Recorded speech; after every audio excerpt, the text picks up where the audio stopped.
Jadi dulu ya kepala daerah gue kasih tahu nih. Kenapa bisa duitnya banyak?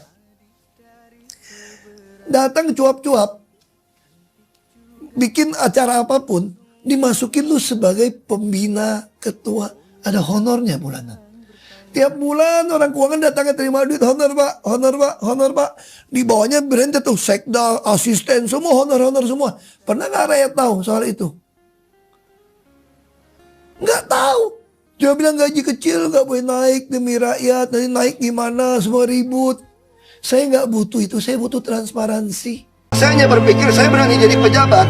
Saya yakin masih banyak orang yang ingin pejabat jujur.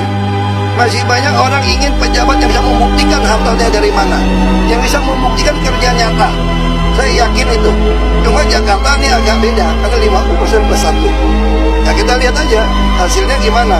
Saya sudah bekerja sebaik mungkin, sekeras mungkin, sejujur mungkin. Hampir tidak pernah keluar negeri. Tinggal orang Jakarta tentukan, mau pilih saya atau pilih siapa. Sederhana. Ahok tidak bisa disuap. Ahok anti korupsi, orang benar, orang yang jujur, orang yang Jakarta bisa benar baik semua karena Ahok. Nah sekarang dihukum 2 tahun. Hakim juga manusia biasa seperti saya. Bisa salah, bisa dosa. Al-insanu mahal khoto wanisyan. Manusia. Hakim itu bukan wakil Tuhan.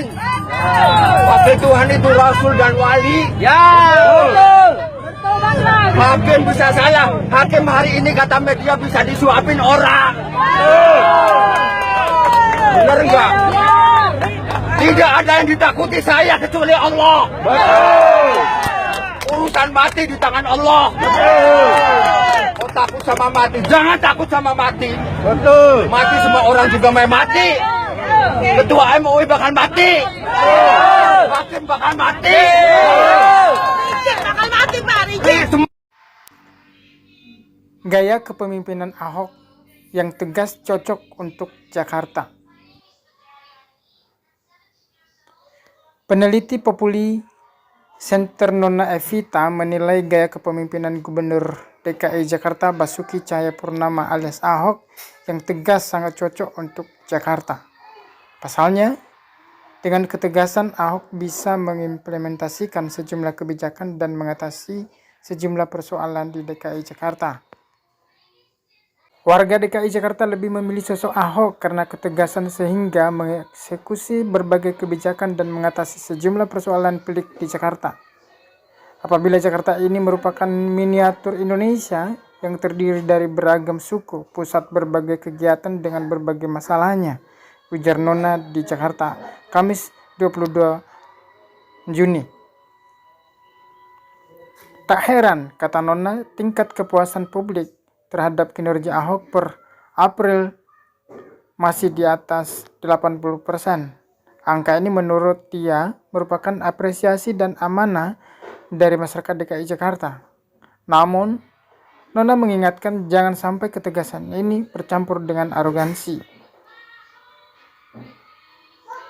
Berdasarkan hasil survei Kamis per April yang dirasakan. Ya teman-teman, mesti para politik dan pejabat belajar banyak dari Pak Ahok. Bagaimana dia memimpin menggunakan logika, bukan perasaan. Tegas, jujur, dan tak segan melawan arus. Dia sudah membuktikan melawan korupsi, menata birokrasi, dan bekerja tanpa basa-basi. Banyak yang bilang dia keras, tapi sebenarnya itu bentuk cintanya pada kebenaran. Ya, ada 3 aspek utama dari kepemimpinan Ahok, yaitu pertama, ketegasan dalam pelaksanaan kebijakan, transparansi menyeluruh dalam administrasi, dan inovasi dalam meningkatkan partisipasi publik. Pendekatan Ahok yang tegas, terbuka, dan mengganggu telah mendorong perubahan dalam birokrasi Jakarta di saat dia memimpin Jakarta menjadi Gubernur DKI Jakarta. Meskipun juga menimbulkan polarisasi sosial dan politik di saat itu. Akan tetapi begitu dia menerapkan metode kepemimpinan yang inovatif dan mengubah adalah Basuki Cahayapurnama yang lebih dikenal dengan panggilan Ahok. yang saat itu menjabat sebagai Gubernur DKI Jakarta dari tahun 2014 sampai tahun 2017. Pada saat kepemimpinannya, Ahok tidak hanya terkenal karena keberaniannya dalam menghadapi berbagai tantangan atau melawan arus, tetapi juga karena cara transformasinya yang berorientasi pada hasil. Sebagai sosok pemimpin, Ahok menonjol dengan pendekatan yang tegas, berani membuat keputusan luar biasa untuk meningkatkan kondisi Jakarta. Ya, salah satu langkah penting yang diambilnya adalah mengedepankan perbaikan infrastruktur serta perencanaan kota untuk mengatasi masalah klasik seperti banjir dan kemacetan. Ahok memimpin dengan prinsip keterbukaan dan transparansi terlihat dari kebijakan-kebijakan inovatifnya, seperti menggunakan aplikasi untuk melaporkan isu publik dan sistem anggaran yang terbuka. Pendekatan ini mencerminkan komitmennya dalam mengelola anggaran secara efektif dan menghindari praktik korupsi yang seringkali menghalangi kemajuan pemerintahan suatu daerah. Nah, kepemimpinan Ahok ini merupakan contoh perubahan dalam cara pandang seorang pemimpin dalam mengatasi isu-isu. Metode kepemimpinan yang ia jalankan berhasil membawa Jakarta menuju transformasi signifikan di berbagai dimensi kehidupan kota, mulai dari peningkatan infrastruktur hingga pemberdayaan masyarakat melalui teknologi. Ya, dengan menekankan prinsip transparansi, Ahok berhasil membangun kepercayaan masyarakat terhadap pemerintahannya saat itu, menjadikan masyarakat berhasil melihat pemerintah sebagai entitas yang lebih terbuka dan bertanggung jawab. Ya, Ahok juga menunjukkan bahwa perubahan signifikan seringkali datang bersama tantangan yang besar. Meskipun ia seringkali menerima kritik dan rintangan, tiap langkah yang diambilnya terfokus pada satu tujuan, intinya yaitu menciptakan Jakarta yang lebih baik. Hal ini menunjukkan bahwa meski cara kepemimpinannya berbeda dari kebanyakan pemimpin lainnya, pendekatannya yang berfokus pada perubahan nyata dan peningkatan kualitas hidup warganya membuktikan bahwa metode kepemimpinan yang berani dan inovatif dan dapat memberikan dampak positif bagi setiap warganya. Pandangan politik terhadap Basuki Cahayapurnama atau Ahok sangat terpolarisasi, ditandai dengan dukungan kuat dari basis pendukung yang mengapresiasi kinerja dan kejujurannya, serta kritik tajam dari lawan politik dan kelompok yang menentang gaya komunikasi maupun latar belakangnya. Hingga tahun 2025 sampai tahun 2026 ini, pandangan publik terhadap Ahok terus berevolusi, terutama setelah kiprahnya di Pertamina dan kemunculannya wacana kolaborasi politik baru. Pembelaan anti korupsi saat Ahok menjabat sebagai komisaris utama Pertamina, ia didukung karena aksinya yang berani membongkar borok dan dugaan korupsi di internal BUMN. Merindukan gaya kepemimpinannya, PDIP dan sebagian warga Jakarta masih merindukan gaya kepemimpinan Ahok yang dinilai tegas dan mampu membawa perubahan, ditunjukkan dengan elektabilitas yang tinggi dalam survei Pilkada Jakarta. Kalau kita lihat dari kalangan kritik dan lawan politik, yaitu kritik gaya komunikasi, Ahok seringkali dikritik karena gaya komunikasinya yang dinilai kasar, ceplas-ceplos, dan arogan oleh sebagian kalangan elit dan masyarakat. Dalam kasus penistaan agama di tahun 2016 sampai tahun 2017, kelompok konservatif dan sebagian umat Muslim tetap memandang Ahok negatif terkait kasus penistaan agama yang memicu aksi demonstrasi besar pada tahun 2016 sampai tahun 2017. Tudingan korupsi, Ahok pernah dilaporkan oleh Poros Nasional Pemberantasan Korupsi ke KPK atas dugaan tindak pidana korupsi selama menjabat sebagai gubernur dan wakil gubernur DKI Jakarta. Secara keseluruhan, Ahok tetap menjadi figur politik yang karismatik sekaligus kontroversial di Indonesia. Pendukungnya melihat sebagai martir reformasi birokrasi, sementara penentangnya masih meragukan gaya kepemimpinan dan rekam jejaknya. Sebagai seorang yang dikenal karena keberaniannya dalam mengambil keputusan dan berbicara terus terang, Ahok memiliki reputasi sebagai sosok yang keras dan tegas. Namun di balik kekerasan tersebut, terdapat pula sisi lain dari kepribadiannya yang mencerminkan kepemimpinan yang inklusif dan berorientasi pada kepentingan rakyat.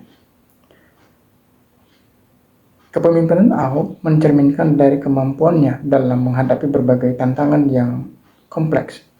Sebagai gubernur ibu kota Indonesia, Ahok dihadapkan pada berbagai isu penting yang membutuhkan solusi cepat dan tepat. Misalnya, Ahok menghadapi masalah banjir yang kerap melanda Jakarta setiap musim hujan. Dalam menghadapi masalah tersebut, Ahok tidak hanya mengandalkan solusi-solusi konvensional, tetapi juga mencari pendekatan yang inovatif dan berkelanjutan. Ia melakukan berbagai proyek infrastruktur seperti normalisasi sungai dan membangun waduk serta memperbaiki sistem drainase kota. Salah satu kebijakan Ahok yang mencolok adalah upayanya dalam menertibkan pedagang kaki lima atau PKL yang menyalahi aturan. Penertiban tersebut dilatar belakangi oleh perilaku PKL yang secara sembarangan mendirikan lapak sehingga mengganggu trotoar yang seharusnya untuk penjalan kaki. Meskipun menimbulkan protes dari PKL yang melakukan aksi unjuk rasa, Ahok berhasil membangun dialog dengan mereka di balik kota. Meskipun masa jabatannya sebagai gubernur tidak terlalu panjang, keberaniannya dalam mengambil keputusan dan komitmennya terhadap kepentingan rakyat telah memberikan inspirasi bagi banyak orang. Ahok menunjukkan bahwa seorang pemimpin tidak harus takut untuk berdiri teguh dan pada prinsip-prinsipnya, bahkan jika itu berarti harus menghadapi tantangan yang besar. Ahok seperti seorang praktisi, dia memahami detail dan adalah seorang eksekutor. Ahok adalah salah satu dari sedikit pemimpin yang mempunyai karakteristik yang sangat berbeda dibandingkan dengan gubernur sebelumnya dan pemimpin daerah-daerah lain. Ahok juga mengutamakan menyampaikan informasi secara verbal, meskipun kemudian akhirnya ditransmisikan secara nonverbal. Ahok memiliki karakteristik kepemimpinan yang terasa otoriter, yang berarti bahwa dia seringkali membuat keputusan sendiri tanpa melibatkan banyak pihak. Namun, ini tidak seperti berarti bahwa dia hanya memperhatikan kepentingan pribadinya. Salah satu contohnya adalah saat dia menghadapi situasi penggusuran pemukiman di Kampung Pulo. Pada saat itu meskipun keputusan ini terkesan tegas dan otoriter, namun Ahok mempertahankannya dengan alasan bahwa tindakan tersebut sesuai dengan hukum. Karena menurutnya pemerintah tidak berkewajiban memberikan kompensasi kepada masyarakat karena kurangnya bukti kepemilikan tanah yang konkret. Ada transparansi dan akuntabilitas dalam pemerintahannya. Ahok secara terbuka mempublikasikan informasi keuangan pemerintah daerah, melakukan audit independen dan memastikan bahwa semua keputusan dan tindakan pemerintahannya didasarkan pada prinsip-prinsip akuntabilitas dan keberanian. Selain itu, Ahok juga merupakan pemimpin yang mampu berkomunikasi dengan jelas dan lugas kepada publik. Gaya berbicara yang terbuka dan lugas membuatnya mudah dipahami oleh masyarakat dan memberikan mereka kepercayaan bahwa pemerintahannya berusaha untuk memberikan yang terbaik bagi mereka. Kebijakan-kebijakan yang diterapkan oleh Ahok selama masa jabatannya sebagai Gubernur DKI Jakarta telah meninggalkan dampak signifikan pada kota Jakarta dan masyarakatnya. Salah satu contoh keberhasilannya adalah peningkatan dalam penataan kota, pembangunan infrastruktur, dan reformasi birokrasi. Kepemimpinan Ahok juga telah berdampak pada dinamika politik Indonesia secara keseluruhan. Kehadirannya sebagai seorang pemimpin yang berani dan tegas telah menginspirasi banyak orang untuk berani memperjuangkan perubahan dan mengambil langkah-langkah yang tidak konvensional dalam dunia politik.